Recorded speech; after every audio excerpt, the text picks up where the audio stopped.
One of my all-time favorite things to cook on a smoker or on a grill is a slow smoked, reverse seared bone-in ribeye. And so what I like to do is I will put the ribeye on the smoker, do that low and slow for 30 minutes or an hour just to get to that level of doneness that I want. For me, it's medium rare, but for you, it may be a little different. And then when it's done, you want to get that sear on the outside, that crust that gives you that extra flavor and that texture that you're really looking for. And the only way you can really do that is high heat.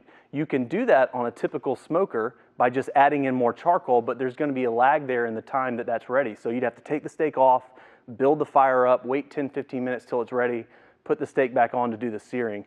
The benefit of this product is there's no lag time. There's no delay whatsoever. While you're smoking the steak, you could get the gas grill all the way preheated on high, throw the ribeye on there, 1 minute on each side, and you're going to have a perfect sear.